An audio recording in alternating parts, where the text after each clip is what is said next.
আফগানিস্তানে ক্ষমতাসীনদের নারীদের প্রতি বৈষম্যমূলক নীতির কারণ দেখিয়ে দেশটার সঙ্গে দ্বিপাক্ষিক সিরিজ খেলতে বিরত রয়েছে ইংল্যান্ড ও অস্ট্রেলিয়া। এমনকি বৈশ্বিক টুর্নামেন্টে আফগানিস্তানের বিপক্ষে না খেলাতে নিজেদের ক্রিকেট বোর্ডকে আহ্বান জানিয়েছে ব্রিটিশ রাজনীতিবিদরা। যদিও ইংল্যান্ড বোর্ড সে কথা কানে নেয়নি।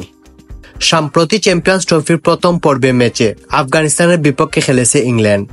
এবার সেই নারীদের প্রতি বৈষম্যের প্রসঙ্গটি সামনে এনে আফগানিস্তানের সদস্যপদ স্থগিত করার জন্য আন্তর্জাতিক ক্রিকেট কাউন্সিলকে চিঠি লিখেছে মানবাধিকার সংস্থা হিউম্যান রাইটস ওয়াচ। তারা আইসিসির কাছে পাঠানো একটি চিঠিতে বলেছে, আমরা এই মুহূর্তে আন্তর্জাতিক ক্রিকেট কাউন্সিলকে আহ্বান জানাচ্ছি যে যতক্ষণ না পর্যন্ত দেশটিতে নারীরা আবারও শিক্ষা ও খেলাধুলায় অংশ নেওয়ার সুযোগ না পায় ততক্ষণ আফগানিস্তানের আইসিসির সদস্যপদ থেকে স্থগিত করা হোক এবং আন্তর্জাতিক ক্রিকেট অংশগ্রহণ থেকে বিরত রাখা হোক। এরপর চিঠিতে বলা হয়, আমরা আরও অনুরোধ করছি যে আইসিসি যেন জাতিসংঘের বিজনেস অ্যান্ড হিউম্যান রাইটস নির্দেশিকার ভিত্তিতে একটি মানবাধিকার নীতি প্রণয়ন করা হোক। শুক্রবার 7 মার্চ আইসিসি চেয়ারম্যান জয় শাহকে পাঠানো একটি চিঠিতে এভাবে নিজেদের অবস্থান জানান দেয় হিউম্যান রাইটস ওয়াচ। সংস্থাটির পক্ষ থেকে এই চিঠি দুবাই চ্যাম্পিয়ন্স ট্রফির ফাইনালের ঠিক আগের দিন পাঠানো হয়েছে।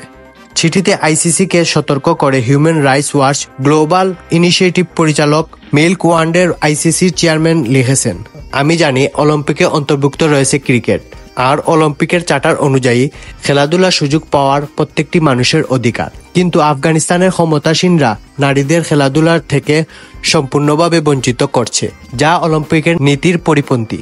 এই অবস্থায় আমরা প্রত্যাশা বৈষম্য দূর করতে আইসিসি কার্যকর ব্যবস্থা গ্রহণ করবে। ভিডিওটি ভালো লাগলে লাইক করুন আর বেশি বেশি খেলার খবর পেতে সাবস্ক্রাইব করে রাখুন।